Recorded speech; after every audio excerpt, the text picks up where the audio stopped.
오늘의 주요 뉴스입니다. 국내 발생 환자 662명 가운데 79%가 수도권에서 발생해 역대 최대 규모를 기록했습니다. 거리두기 효과가 제한적인 가운데 방역당국은 현재 177개 중환자 전담 병상을 연말까지 331개 확보하겠다고 밝혔습니다. 코로나19 백신이 도입되면 고령층과 의료진 등 우선 접종 대상자에겐 무료로 보급될 전망입니다. 다만 백신의 양과 종류가 제한적인 만큼 접종 희망자에게 백신 선택권을 주지 않기로 했습니다. 오는 10일부터 공인인증서가 지난 1991년 도입 이후 21년 만에 폐지됩니다. 대신 은행이나 이동통신사 등에서 발급하는 민간인증 서비스를 이용할 수 있습니다. 미 식품의약국 FDA가 화이자 백신이 인종이나 나이에 상관없이 효과가 있다고 분석했습니다. 특히 노령층에도 젊은 층과 같은 효과를 나타냈고 첫 접종 후 열흘 동안 코로나19에 강한 저항력을 보였습니다. 인체 면역 세포는 인간과 함께 공존하는 장내 미생물과 소통하며 면역력을 키우곤 하는데요. 오늘 바이오 위클리에선 장내 미생물을 이용해 3세대 면역 항암제를 개발하는 대지수 지노맨 컴퍼니 대표이사와 자세한 내용 알아봅니다.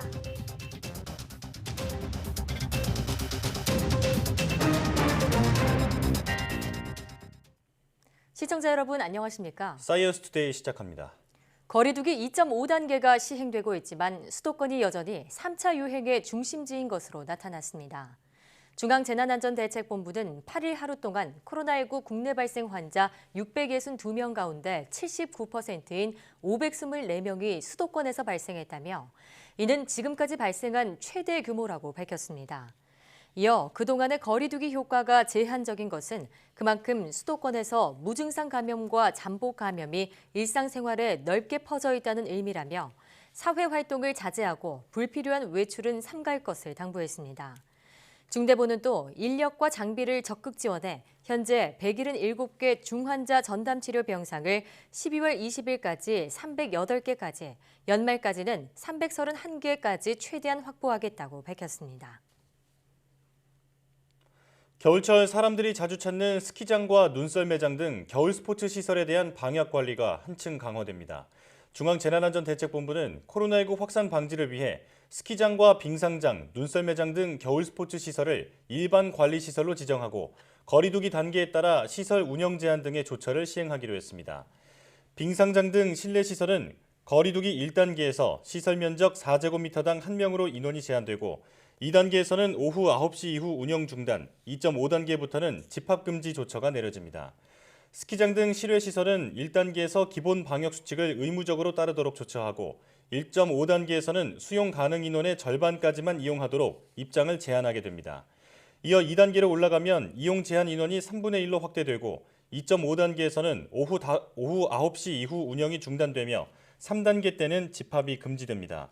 리프트와 곤돌라 탑승장과 눈썰 매장 슬로프 등에서는 사람 간 거리두기를 지키고 마스크를 반드시 착용해야 하며 스키복이나 스키 장비, 스케이트, 고글 등 신체에 접촉하는 물품은 가급적 개인 물품을 쓰는 것이 바람직합니다. 정부가 중환자 병상과 생활치료센터 등 추가 병상 확보에 나섰습니다.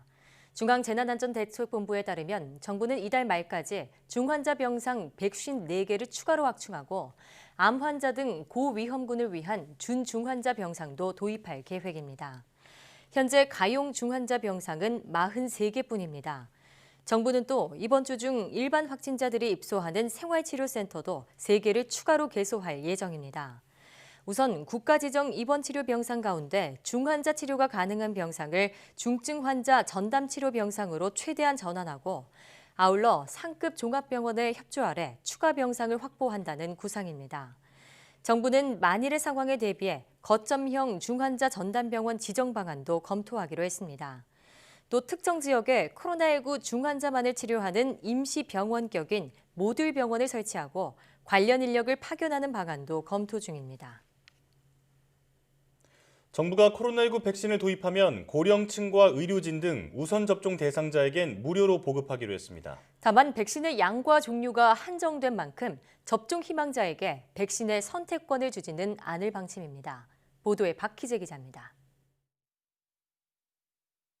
현재 전 세계 33개 국가에서 확정 계약된 코로나19 백신 양은 모두 73억 회분. 인도에서 가장 많은 16억 회분을 확보했고 유럽연합은 15억 8,500만 회분, 미국은 10억 1천만 회분, 일본은 2억 9천만 회분입니다. 영국과 독일, 일본 등은 전 국민에게 백신을 무료 공급하기로 했습니다. 국내에선 도입 예정인 4,400만 명분 가운데 우선 접종 대상인 고령층과 의료진, 군인, 경찰 등 3,600만 명에게만 무료로 접종하기로 했습니다. 정부는 4,400만 명분의 해외 백신을 확보했습니다. 코로나19 상황이 더 심각한 영국 등 일부 국가에서는 이미 백신 접종을 시작했다는 소식도 들려오고 있습니다. 백신 선택권도 제한될 수 있습니다. 확보된 백신 물량이 전체 인구에 미치지 못하고 체질에 맞는 백신 종류도 한정돼 있기 때문입니다. 또 백신을 맞은 환자에게 부작용이 생기면 제조사들의 요구로 그 책임은 정부가 일부 지게 됐습니다. 우선적으로 이제 백신을 구매해야겠다는 그런 많은 사회적 요청이 있다 보니까 불공정 약관이나 계약에 대해서도 저희들은 일정 부분은 받아들일 수밖에 없는 그런 사항으로 생각이 됩니다. 어렵게 백신을 구해 맞는다고 해도 효과가 얼마나 이어질지 확신할 수 없다는 지적도 나옵니다. 계절별로 백신을 맞아야 할지, 1년에 한 번씩 재접종해야 할지 등 접종 주기는 추가 연구를 통해 권고될 것으로 보입니다. YTN 박시입니다.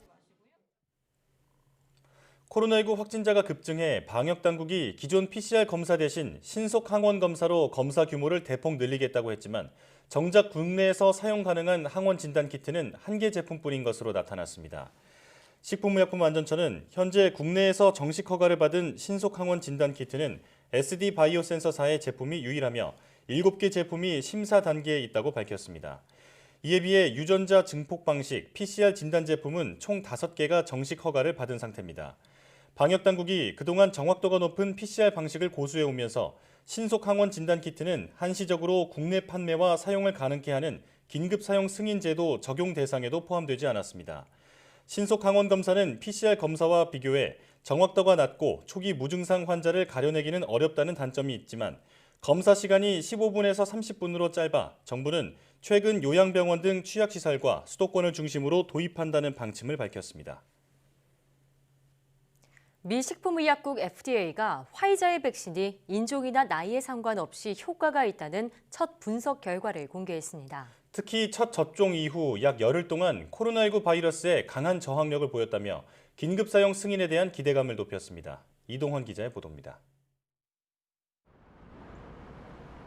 오는 10일 화이자 백신에 대한 긴급 사용 승인을 논의하기 위한 외부 전문가 회의를 앞두고 미 식품의약국 FDA가 세계 최초로 화이자 백신 임상 시험에 대한 분석 결과를 공개했습니다.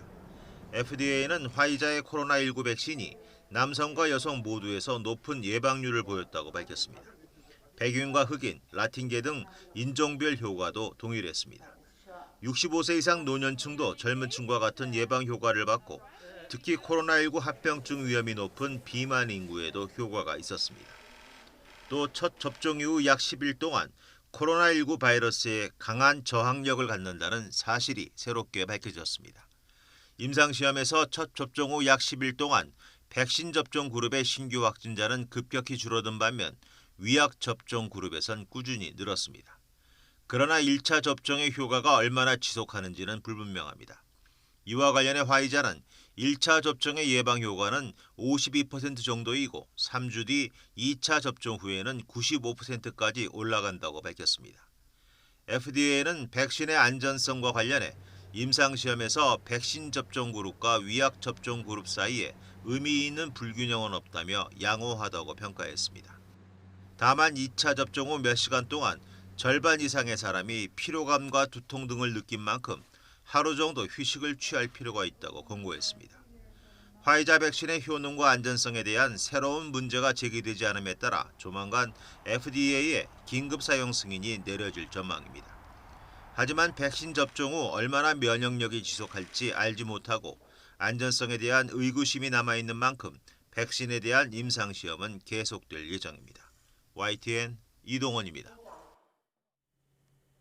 유엔 아동기금 유니세프는 코로나19 여파로 전 세계에서 학교에 가지 못하고 있는 어린이가 3억 2천만 명에 달한다고 밝혔습니다. 이는 이달 1일 기준 유네스코가 집계한 자료를 토대로 한 것으로 지난달보다 약 9천만 명 늘어난 수치입니다. 유니세프는 학교가 폐쇄되면 아이들이 교육과 급식을 제공받지 못해 학습뿐 아니라 신체와 정신 건강에도 악영향을 초래한다며 적절한 코로나19 대응책이 아니라고 지적했습니다. 이어 각국의 안전수칙을 최대한 갖춰 학교를 다시 여는 방안을 우선시해야 한다며 이 과정에서 특히 소외계층 학생들을 위한 원격 학습 기회도 늘려야 한다고 강조했습니다. 중국은 벌써 1억 회분 이상의 코로나19 백신 수출 계약을 맺었습니다. 효과나 부작용에 대한 발표를 안 해 의문이 생기는데 중국 내에서는 오히려 미국 백신의 부작용을 우려하는 목소리가 나오고 있습니다. 베이징에서 강성욱 특파원이 보도합니다. 최근 중국산 백신 100만 회분을 수입한 브라질 상파울루주가 접종 개시 날짜까지 못 박았습니다. 연방보건당국의 허가도 받지 않은 상태지만 다음 달부터는 강행하겠다는 겁니다. No estado de São Paulo, a vacinação contra o coronavírus está programada para começar no dia 25 de janeiro de 2021. 상파울루주는 이를 위해 중국산 백신 4,600만 회분을 계약했습니다. 의료진과 고령자가 우선 대상이지만 점차 4,500만 전 주민에 접종하려는 것으로 보입니다. 터키와 인도네시아도 중국 시노백사에 백신 5천만 회분과 4,500만 회분을 각각 주문했습니다. 예방 효과나 부작용에 대한 공식 발표가 없는데도 세 나라에만 거의 1억 5천만 회분이 계약된 겁니다. 중국 내에서도 백신 접종을 원하는 사람이 늘어나고 있습니다. 愿意，就是如果从，毕竟预防是唯一有效，就是说最终终止疫情再爆发的唯一有效的手段。可能就和这个普通的流行感冒疫苗一样，我觉得我能接受这个事儿。 관변 매체는 중국 백신은 안전하다며 오히려 미국 백신의 부작용을 걱정했습니다. 중국은 6종의 백신이 최종 단계에 와 있다면서도 구체적인 시험 결과는 공개하지 않고 있습니다. 감염자가 워낙 적어서 시험 데이터의 수집과 분석이 늦어지고 있다는 주장도 나오고 있습니다. 미국보다는 코로나19를 더 잘 통제했다고 과시를 해온 중국이 백신 개발에서는 어떤 성과를 낼지 다음 주쯤에는 결과가 나올 전망입니다.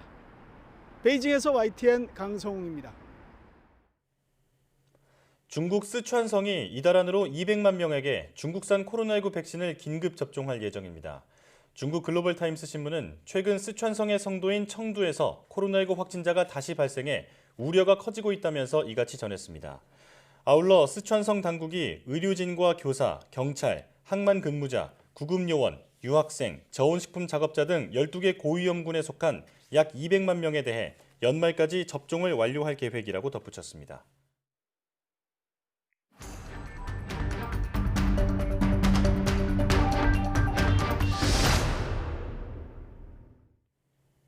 코로나19 신규 확진자가 3차 유행 이후 가장 많은 숫자인 700명에 육박했습니다. 병상 부족 문제도 현실화하면서 우려가 더욱 커지고 있는데요. 코로나19 브리핑 고려대학교 약학대학 김정기 교수와 함께 자세한 얘기 나눠보겠습니다. 전화로 연결돼 있습니다. 교수님 나와 계십니까? 네, 안녕하세요. 네. 우선 서울에서만 신규 확진자가 270명이 쏟아지는 등 확산세가 심상치 않습니다. 거리 두기를 계속하고 있는데도 확산세가 이렇게 잡히지 않는 이유 뭘까요?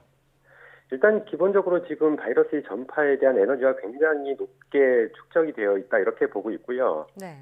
이러한 에너지는 지난 5월 달에 이태원 클럽발 때 수도권을 중심으로 크게 확진자가 증가를 하면서 이때부터 시작이 됐다 이렇게는 보고 있고요. 예. 그러면서 지역사회 숨은 감염자가 다수가 양산이 됐거든요. 이어서 8월과 9월을 거치면서 2차 대유행 이렇게 계속 진행이 되면서 에너지가 계속 축적이 됐다. 근데 여기에다가 겨울이라고 하는 계절적인 요인이 어떻게 보면 기폭제 역할을 하면서 굉장히 급격한 에너지 상승이 있었고요. 지금의 사회적 거리두기 시스템 자체가 이렇게 에너지가 상승한 바이러스의 전파 양상을 제대로 통제를 못한다. 그래서 역부족이다. 이렇게는 보고 있습니다. 예. 이태원 클럽발 유행 때부터 이어져 온 것이다라고 지적을 해주셨는데 수도권의 확진자도 역대 처음으로 500명이 넘는 등 정말 심각한 상황입니다. 이 수도권에 맞춘 더욱 치밀한 방역 대책이 필요하진 않을까요? 일단 지금은 치밀한 방역 대책도 대책이지만 가장 중요한 부분은 아무리 사회적 거리두기를 격상을 한다고 해도 한계가 있을 거다 이렇게는 보고 있고요. 예. 가장 근본적인 이유는 마스크를 벗는 상황입니다. 예. 그래서 지금 보면은 일부 시설들에서는 뭐 대표적으로 뭐 식당 같은 곳에서는 식사할 때 마스크를 벗게 되는데 이러한 환경이 실제로 지금의 꼬리를 물고선 계속 감염이 전파가 이루어진다 이렇게는 보고 있고요. 그래서 이 부분에 대한 어떤 근본적인 대책이 한시적이나마 좀 필요하지 않나 이런 생각을 가지고 있습니다. 예. 더불어서 지금 다수의 확진자가 나오고 있기 때문에 지금의 PCR 진단법만 가지고는 통제가 좀 어렵지 않나 이런 생각을 가지고 있고 네.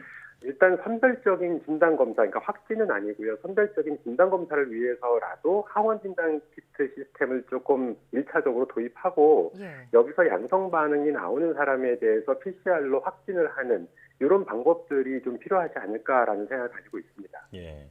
일단 무엇보다 마스크를 벗는 상황을 최소화해야 한다. 이 부분에 대한 근본적인 대책이 필요하다고 말씀해 주셨습니다. 병상 부족 문제도 현실화하고 있습니다.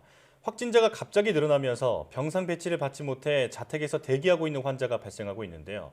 서울시는 컨테이너 임시 병상까지 설치하고 있는데 추가적인 병상 부족 대책은 없을까요? 지금 말씀하신 서울에서 추진하고 있는 컨테이너 임시병상 같은 경우에는 지금 상황을 해결하기에는 역부족일 거다 이렇게 예상을 하고 있고요. 네. 일단 뭐 지금 상황에서는 물론 상당히 늦기는 했지만 지금이라도 코로나 중환자 거점 전담병원을 빨리 설치를 하거나 지정을 할 필요가 있다. 그래서 코로나19 환자 중에 중증으로 발전하는 환자들을 일단 한 곳에서 관리를 하는 게 가장 필요하겠다라는 생각을 가지고 있습니다. 왜냐하면 인력하고 장비 부분도 같이 동반이 돼야 되거든요. 예. 근데 이게 시설만 가지고 있다라고 해서 되는 부분이 아니고 인력과 장비가 같이 충족이 돼야 되기 때문에 한 곳에서 관리를 하는 게 더 맞겠다라는 생각을 가지고 있고 일단 생활치료센터 자체도 좀 부족한 상황이거든요. 그래서 이거를 공공수용시설, 뭐 대표적으로 연수원이라든가 이런 부분들을 빨리 확보를 해서 더 생활치료센터의 수를 늘려야 되고 만약에 이 부분도 여의치 않다라고 하면 외국에서 과거에 수행했던 것처럼 호텔이나 이런 숙박시설을 한시적으로 임대를 해서 빨리 생활치료센터로 전환을 시키는 방법도 필요하겠다 이런 생각을 가지고 있습니다. 예. 네. 자, 그럼 백신 얘기로 넘어가겠습니다. 정부가 내년 2, 3월부터 백신을 단계적으로 도입하겠다고 밝혔는데요. 자, 그러면 접종은 빨라야 상반기가 될 것으로 보입니다. 너무 늦는 거 아니냐 이런 지적도 나오는데 교수님께서는 어떻게 보십니까? 일단 아스트라제네카 백신하고 화이자, 모더나 백신은 구분해서 봐야 될 것 같은데요. 이 아스트라제네카 백신은 아직 임상시험이 종료가 안 됐습니다. 현재 예. 추가적인 임상시험을 하고 있기 때문에 이게 종료가 되려면 내년 2, 3월까지는 기다려야 될 것 같고요. 결과 분석도 해야 되고 국내로 공급되려면 시약처 심사랑 승인을 받아야 됩니다. 요게 보통 한 3월, 4월 정도로 제가 보고는 있거든요. 예. 이렇게 되면은 빨라야 내년 4월, 늦으면 5월 달부터 접종이 가능하다 이렇게는 보고 있고 예. 일단 물량 자체도 1,000만 명분이기 때문에 굉장히 제한적이다. 그래서 실제로 우선 접종 대상자를 접종할 수 있는 물량에도 턱없이 부족하다라고는 보고 있습니다. 그렇기 때문에 뭐 물론 아스트라제네카 백신이 내년 뭐 2분기쯤에 접종이 시작되면 그리 늦는 건 아닙니다만 일단 그 뒤에 추가적으로 확보를 해야 되는 백신 자체가 화이자나 모더나인데 화이자나 모더나 같은 경우에는 일부 국가들에서 먼저 선구매를 다량을 했기 때문에 우리가 확보한 물량도 그렇게 많지도 않고요. 그리고 선구매 시점이 늦기 때문에 아마 내년 하반기는 돼야 가능하지 않을까. 이렇게 되면 아스트라제네카 백신하고 화이자, 모더나 백신에 그 사이에 접종할 수 있는 텀이 생기게 되거든요. 이런 부분도 문제가 될 수 있다. 그러니까 결과적으로 보면 좀 늦은 감이 있다. 이런 생각을 가지고 있습니다. 예. 자, 일단 영국에서 접종이 시작된 화이자 백신은 미 FDA가 안전성이 양호하다 이런 평가를 내렸는데요. 그런데 말씀하신 것처럼 우리나라가 계약을 체결해서 가장 먼저 맞을 것으로 보이는 아스트라제네카 백신, 그 효능이 화이자나 모더나보다는 낮을 수도 있다 이런 지적이 있습니다. 이 점은 어떻게 보십니까? 효능 부분은 물론 지금 과거에 아스트라제네카에서 임상 3상을 진행하면서 두 가지 시스템으로 테스트를 했는데 그러니까 0.5도스 플러스 1도스 그리고 1도스 플러스 1도스 이렇게 두 세트로 테스트를 했는데요. 예. 이 당시에 0.5도스를 1차 접종하고 1도스를 접종을 했을 때에는 효과가 90% 정도가 나왔거든요. 이 정도 수치면 화이자나 모더나하고는 비슷한 수치다라고는 보고 있습니다. 예.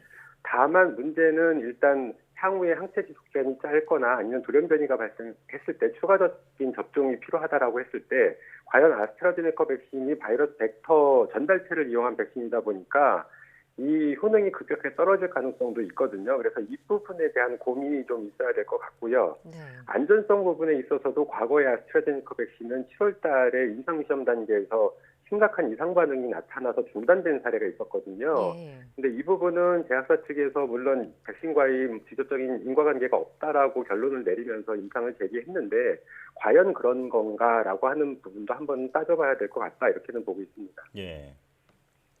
자, 정부가 백신이 도입되면 노인 등 취약계층과 의료진 등 필수 인력을 먼저 접종하는 쪽으로 순위를 검토하고 있다고 밝혔습니다. 유아나 어린이 일반 국민에 대한 접종은 그 다음이라는 건데 백신 접종 우선순위 어떻게 결정해야 할지 간단히 한 말씀 부탁드리겠습니다. 일단 고위험군이 가장 먼저 필요하다라고 보고요. 그래서 연령이 높으신 분들 그리고 기저질환을 가지신 분들이 가장 먼저 접종이 돼야 되고 그다음에 보건 인력들과 일부의 그 공무원들 대인 접촉이 많은 사회 필수 인력들에 대한 접종이 필요할 것 같고요. 일단 안전성이 완벽하게 검증이 되었다는 가정하에 그다음에 영유아 어린이 청소년들에게 접종이 이루어져야 된다. 마지막으로 일반 국민이다. 이렇게는 보고 있습니다. 예. 자, 백신의 우선순위에 대한 이야기까지 들어봤고요. 지금까지 고려대학교 약학대학 김정기 교수와 함께했습니다. 교수님 오늘 얘기 잘 들었습니다. 네, 감사합니다.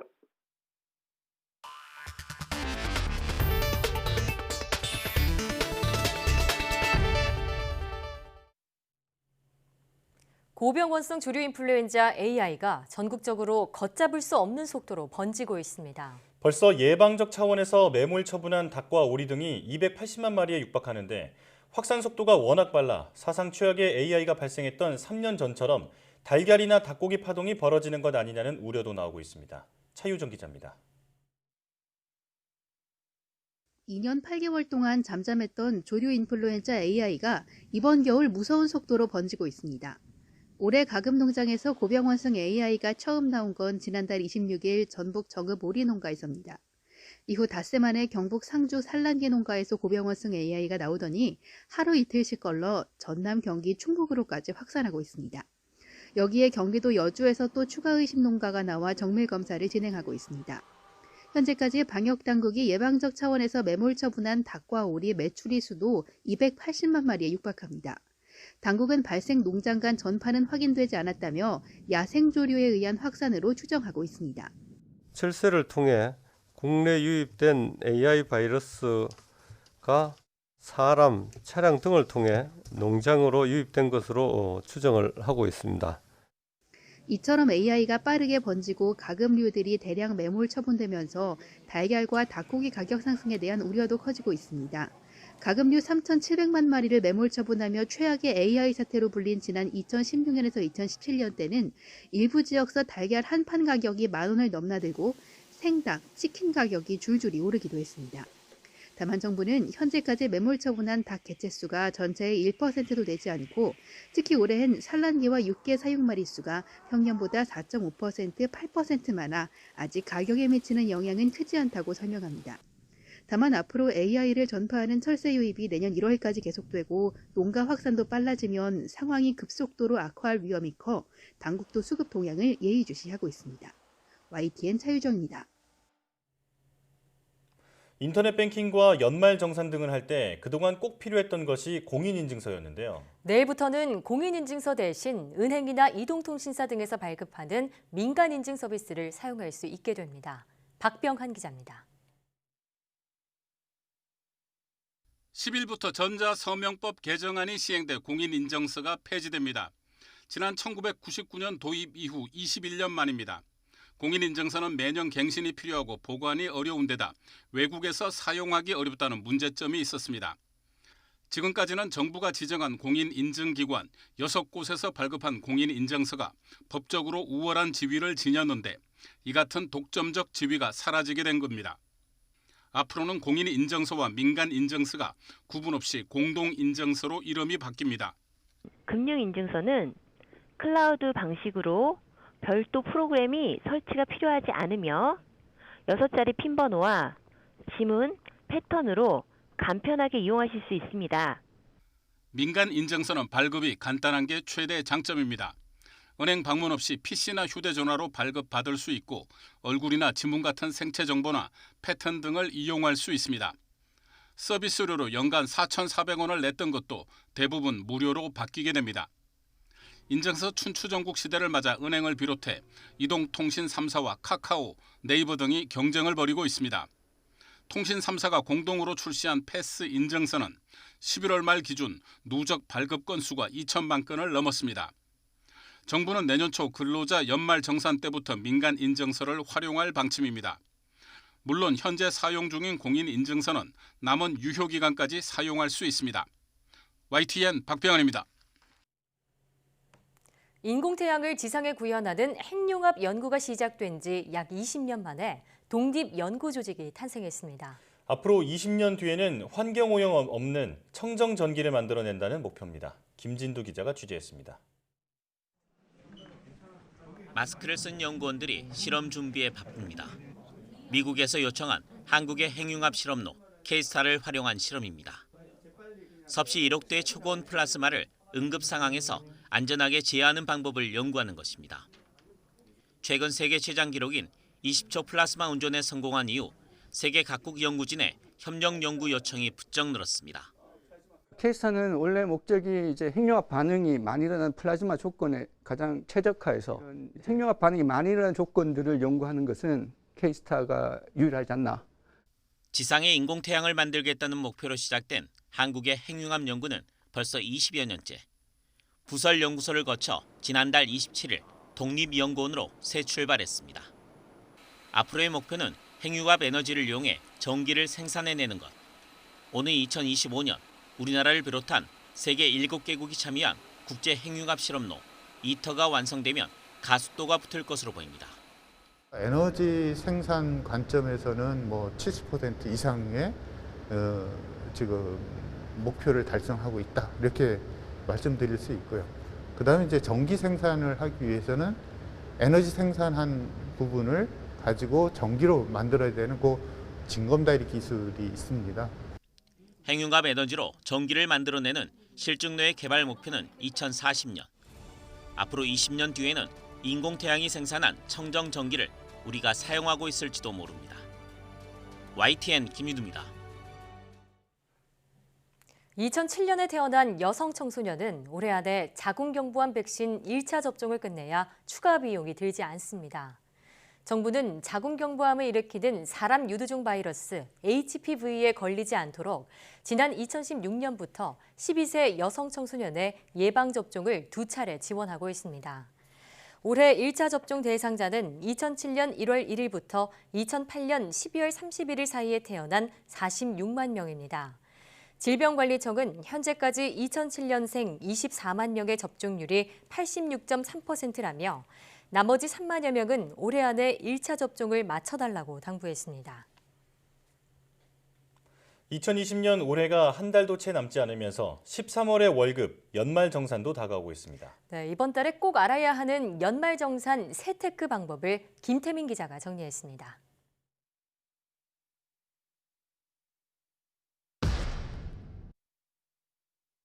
이번 연말정산부터는 50세 이상 근로자의 연금저축계좌 공제 한도가 바뀝니다.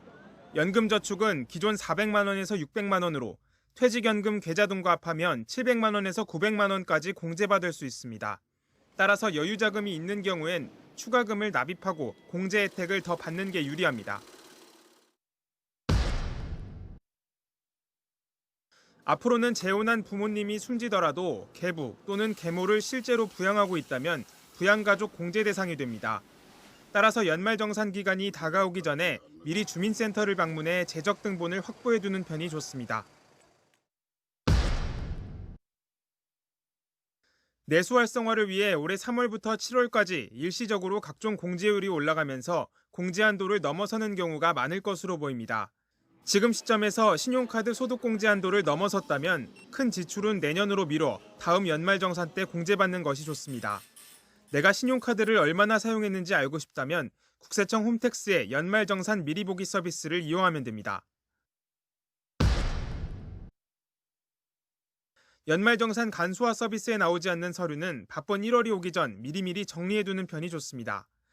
안경, 콘택트 렌즈, 중고생 교복비, 취약 전 아동의 학원비 등은 따로 영수증을 챙기고 기부금 영수증도 연말정산 시스템에 조회되는지 한 번 더 확인해야 합니다.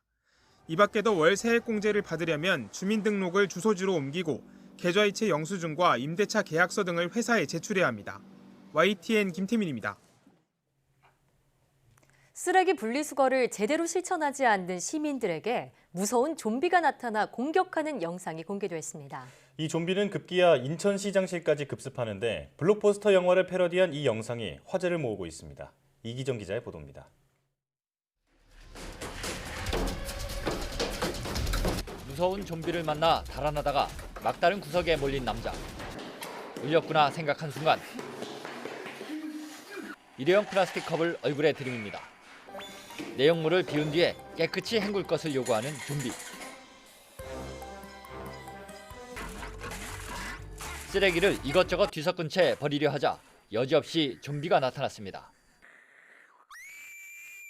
페트병 등이 제대로 분리수거되는지 끈질기게 감시를 하는 중입니다. 거리를 배회하던 좀비가 최종적으로 향한 곳은 박남춘 시장이 근무 중인 인천시청.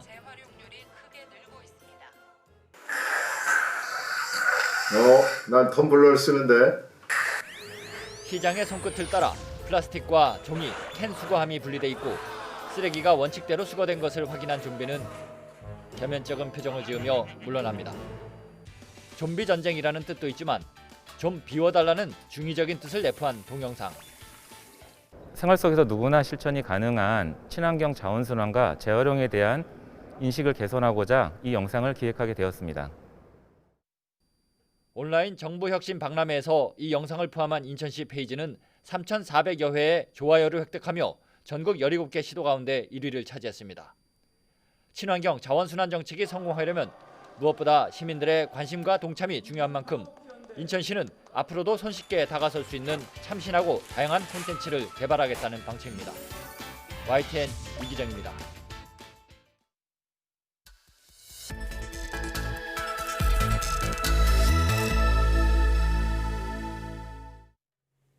다양한 바이오 이슈를 과학 기자의 시각으로 집중 분석하는 바이오 위클리 코너입니다. 오늘도 이성규 기자와 함께하겠습니다. 어서 오십시오. 안녕하세요. 네, 이번 주 소식 전해주시죠. 네, 코로나19 백신 관련 소식입니다. 정부가 글로벌 제약사를 통해서 최대 6,400만 회분의 백신, 즉 4,400만 명이 접종할 수 있는 백신을 선구매했다고 밝혔습니다. 이 정부가 코로나19 백신의 우선 접종 대상자인 노인과 의료진 등에게는 무료로 백신을 보급하기로 했습니다. 미 FDA가 화이자의 백신이 인종이나 나이에 상관없이 효과가 있다는 첫 분석 결과를 공개했습니다. 네, 하루빨리 효과적인 코로나19 백신이 국내에 도입되기를 바랍니다. 자, 이제 본격적으로 바이오 포커스에 대해 들어가 볼 텐데요. 오늘의 주제는 바로 면역 항암제입니다. 면역 항암제는 기존의 화학 항암제 부작용을 줄인 3세대 항암제라고 불리는데요. 우리 몸속 장내 미생물을 이용해 면역 항암제의 효과를 높이는 기술을 개발하고 있는 지노맨 컴퍼니의 배지수 대표이사와 자세한 내용 알아보겠습니다. 대표님 어서 오십시오. 어서 오세요. 안녕하세요. 네, 자 먼저 첫 질문입니다. 회사 명칭이 지노맨 컴퍼니잖아요. 어떤 뜻인지 직접 소개해 주시죠.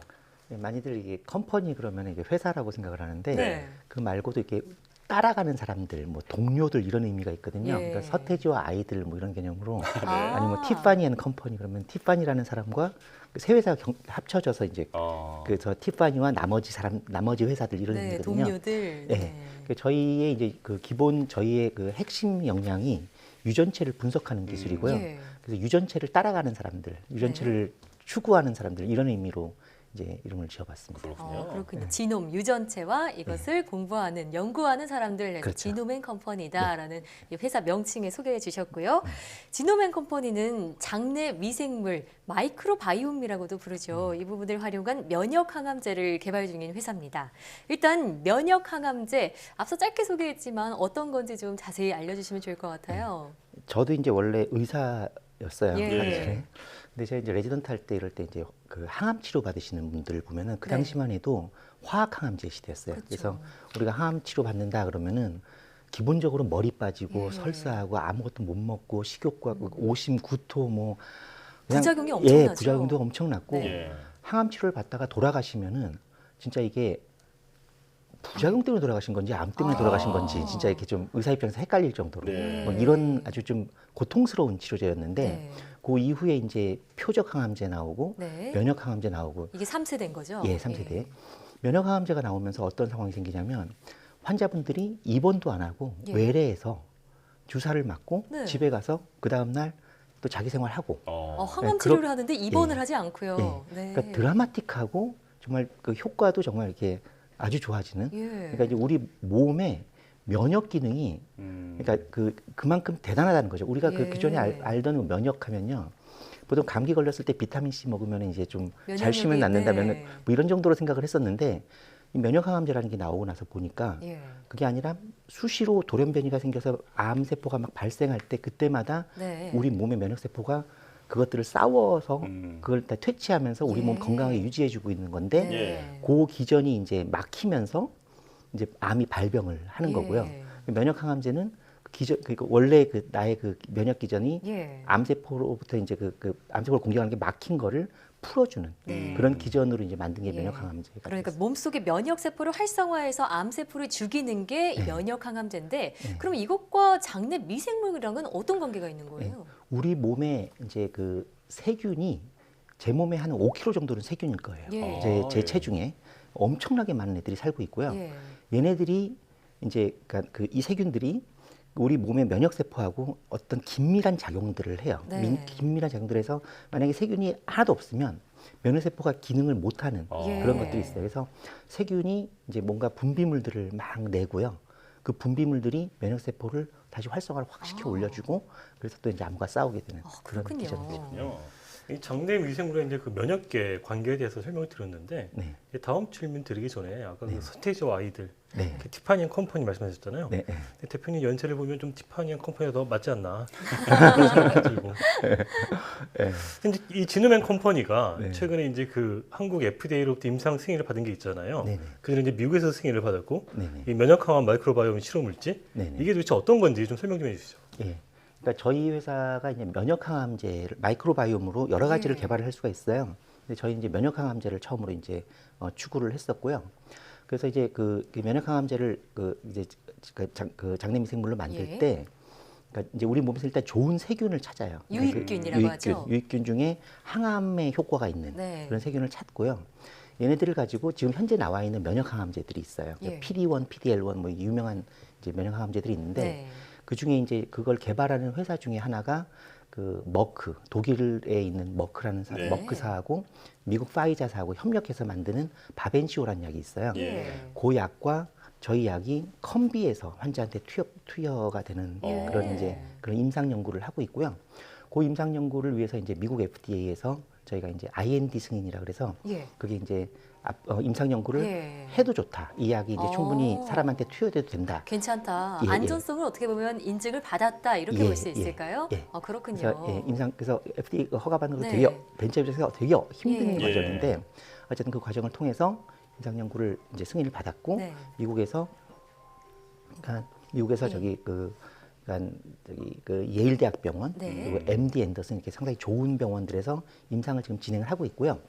저희가 그거를 또 이제 한국에서도 임상을 하나 더 열고 싶어서 한국 FDA 또 식약처에서 승인을 받고 그리고 이제 또 한국에서 또 임상을 또 진행을 하려고 준비하고 있습니다. 지금 그 진행하고 있는 그 임상 시험은 어떤 암종에 대한 임상을 하고 있는 건가요? 그러니까 저기 일단은 그 면역 항암제에 잘 듣는 암들이 있어요. 그 중에 하나가 저기 이제 폐암 그리고 두경부암 그리고 요로상폐암 세 가지 종을 이제 같이 하고 있습니다. 이제 면역 항암제가 잘 듣는 암에 대한 어떤 임상을 진행하고 있다 이 설명해 주셨는데 진노맨 컴퍼니가 지금 진행하고 있는 신약계열 주요 파이프라인 좀 몇 가지만 소개해 주신다면요? 저희는 이제 그 마이크로바이옴으로 이제 그 면역 항암제하는 게 제일 진도가 많이 나가 있는 메이저 프로젝트고 그거 말고도 자폐증을 치료하는 것도 이제 프로젝트를 하고 있고 또 하나는 피부과 질환입니다. 그래서 아토피 피부염과 항암 그 암 환자에서 항암 치료를 받을 때 피부 발진들이 생기거든요. 그래서 이제 그러니까 캔서 래시라고 해서 이제 그 암 환자에서 발생하는 래시, 그걸 치료하는 게 피부과 질환 그렇게 세 가지를 하고 있고요.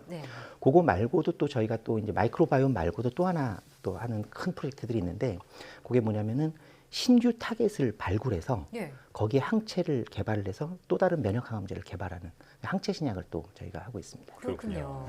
이제 뭐 이 피부나 뭐 다른 것들은 좀 이해가 잘 되는데 자폐증 같은 정신 질환이 이 장내 미생물이랑 좀 연관이 있다는 건 조금 얼핏 잘 이해가 안 되잖아요. 그게, 이 둘이 어떻게 연관성이 있는 건가요? 그게 이제 좀 생소하게 느끼시는 분들도 있는데 네. 저도 이제 정신과 의사였거든요. 원래. 예. 그러니까 저도 이제 일종의 뇌과학자죠. 네. 그리고 저희 같이 이제 임상하는 뇌과학자 말고도 또 이제 많은 기초에서도 뇌과학자들 사이에서는 되게 알려져 있는 개념인데요. 영어로 이제 gut brain axis라 그래서 예. 그러니까 겉장과 브레인 뇌가 엑시스 그러니까 연결돼 있다 이런 장과 개념이에요. 뇌가요. 예, 상당히 많이 그래서 장내 세균이 뇌 질환에 상당히 많은 영향을 주고 있는 것들이 그렇군요. 많이 증명이 되고 있고, 네. 그 기전은 이제 먹으면 장으로 내려가면 장에서 이제 미주신경이라는 게 뇌하고 장하고 연결이 돼 있어요. 예. 미주신경을 통해서 장에 올라가서 뇌에서 이제 좋은 시그널, 그러니까 뇌로 이제 시그널을 올리면 예. 뇌에서 이제 저희 같은 경우는 옥시토신이라는 그 신경 전달 물질을 분비하게 되는데 그 옥시토신이 그러니까 사람의 인터랙션, 그러니까 사람과 사람과의 관계, 예. 우리가 그러니까 그 교감 애착, 호르몬이요? 교감, 네, 맞습니다. 교감, 좋네요. 네. 그래서 그런 거를 형성하는데 되게 기초되는 호르몬이라고 지금 그러니까 신경 전달 물질이라고 알려져 있고요. 그래서 이제 그것을 자폐증 분비를 확 촉진시켜서 그 자폐증 쪽, 그러니까 옥시토신 분비를 확 촉진시켜서 자폐증을 치료하는 효과를 기대하고 그렇게 이제 개발을 하고 있습니다. 예. 이제 옥시토신 분비를 촉진을 해서 자폐증 치료를 기대한다. 네. 여기까지 설명을 들었고요. 네네. 이 이제 그 지금 말씀하신 것처럼 이 장내 미생물 굉장히 유명한 바이오 분야 중에 하나인데 네. 최근 국내에서도 이 장내 미생물 한다는 기업이 굉장히 많이 생겼어요. 네네. 뭐 이렇게 장내 미생물 전성 시대라고도 볼 수 있는데 네. 이 장내 미생물 시장 앞으로 어떻게 전망하시나요? 저는 거의 그러니까 뭐 이제 제가 하는 분야니까 막 이렇게 도취돼서 그럴 수도 있지만 어쨌든 저의 느낌은 우주가 하나 열렸다. 하나의 우주가 열렸다. 예. 그러니까 인간이 내 몸에 5kg 되는 엄청난 장내 미생물 말고도 피부에도 세균이 엄청나게 많고 있거든요. 기존에는 이제 얘네들이 그러니까 기생충인 줄 알았죠. 그래서 우리 피 빨아먹고 사는 이제 그런 병균이거나 뭐 이제 이렇게만 알았는데 이제 그 유전체 의학이 발전을 하면서 이 세균들을 좀 더 깊이 있게 볼 수 있는 기술이 생긴 거예요. 그러니까 진짜 최근에 생긴 일이에요. 그러면서 세균들을 잘 보니까 아 얘네들이 우리하고 이렇게 같이 살도록 지금까지 이렇게 만들어져 있다면 분명히 우리 몸에 좋은 역할을 하니까 같이 살지 않았겠냐 이렇게 생각을 하게 되는 거죠. 그래서 정말 이거는 제가 볼 때는 우리의 상상력에 따라서 이걸 활용할 수 있는 분야는 엄청나게 열릴 거라고 저는 기대를 하고 있고요. 그러니까 제가 이 사업을 시작할 때가 이제 2015년, 5년 전이었는데 그때만 해도 그러니까 많지 않았어요. 이 분야가요? 예, 많지 않았고 그때도 이제 미국의 학회 같은 데를 가보면 마이크로바이옴으로 진짜로 약을 만들 수 있는 거야? 뭐 이거를 특허는 어떻게 내는 거야? 원래 자연계에 존재하는 건데 이게 특허가 나와? 뭐 내지는 미국 FDA에서는 이거를 어떻게 승인을 해주는데 승인 받으려면 어떻게 해야 돼? 학교에서 온통 그런 얘기밖에 없었어요.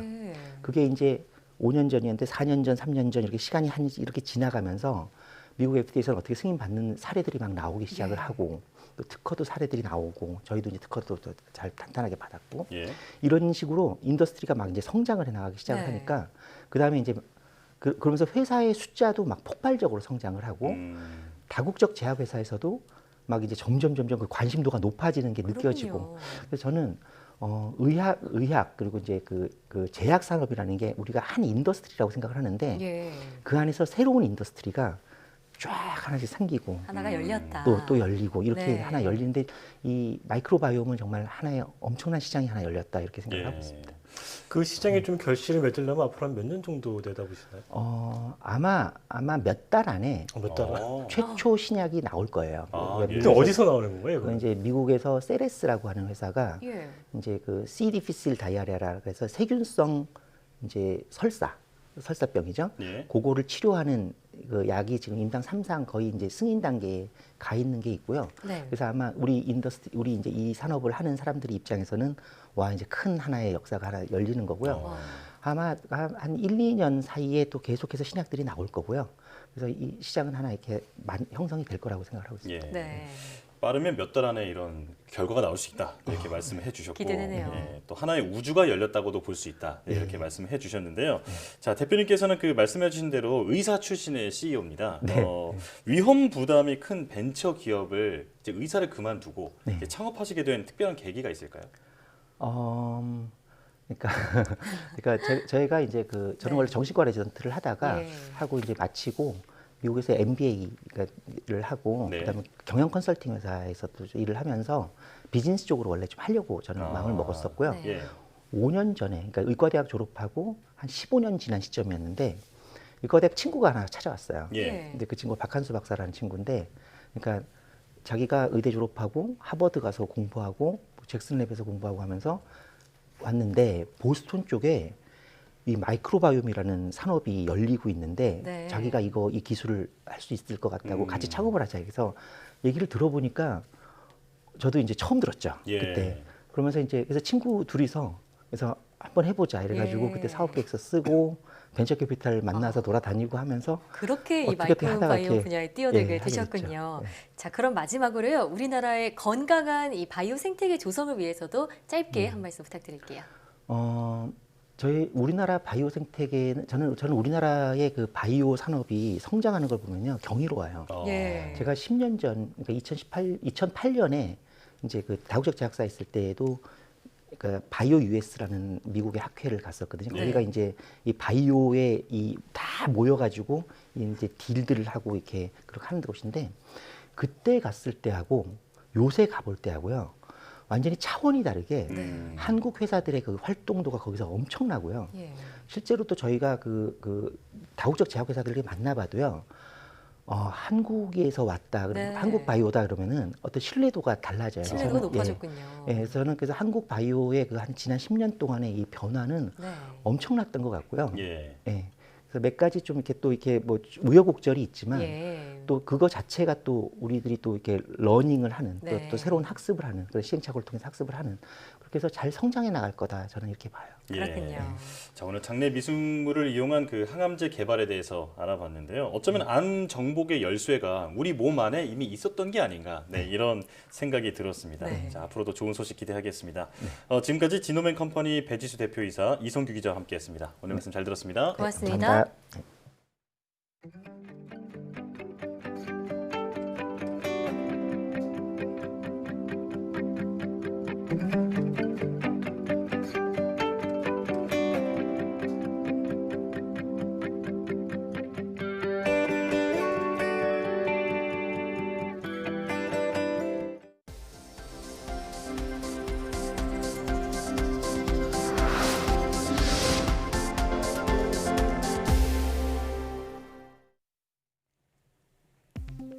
지난해 정부와 국내 기업이 쓴 연구개발비 총액이 89조 원을 넘겨 경제협력개발기구 OECD 국가 가운데 세계 5위 수준인 것으로 나타났습니다. 과학기술정보통신부는 지난해 공공연구기관과 대학, 기업 등의 연구개발 활동을 조사한 결과 이같이 나타났다고 밝혔습니다. 연구비를 가장 많이 사용한 곳은 기업체로 71조 5천여억 원을 지출했으며 공공연구기관과 대학이 그 뒤를 이었습니다.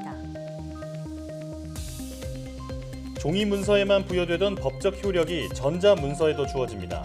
과학기술정보통신부는 법무부와 함께 이런 내용의 전자문서 및 전자거래 기본법을 10일부터 시행한다고 밝혔습니다. 이에 따라 전자문서도 금지된 경우가 아니면 일반적으로 효력이 인정되며 종이 문서를 스캔해 지정 전문기관에 저장하는 경우 기존 문서는 따로 보관하지 않아도 됩니다. 요리 과정에서 배출되는 미립자들이 지금까지 알려진 것보다 더 오래 대기 중에 남아 공기질을 떨어뜨리고 건강을 위협한다는 연구 결과가 나왔습니다. 영국 버밍엄 대학교 연구팀은 요리 과정에서 배출되는 미립자가 대기에 존재하는 다른 분자와 반응하면서 외부에 막이 형성돼 분해를 막았다고 밝혔습니다. 연구팀은 요리할 때 배출되는 미립자가 영국 초미세 오염물질의 10%를 차지한다면서 이런 오염물질이 대기 중에 오래 남아있으면 기후변화와 인간 건강에 많은 영향을 줄 수 있다고 지적했습니다. 한국과학기술 한림원이 과학기술 연구 분야에서 탁월한 연구 성과를 발표하는 젊은 과학자 34명을 한국 차세대 과학기술 한림원 회원으로 선출했습니다. 이번에 선출된 회원으로는 정책학부 안준모 서강대 교수와 이학부 백형열 카이스트 교수 등 13명, 농수산학부 권순경 경상대 교수 등 4명, 의학학부 박수형 카이스트 교수 등 5명입니다. 차세대 회원의 임기는 내년 1월에 시작해 3년이며 심사를 통해 만 45세까지 연임할 수 있습니다.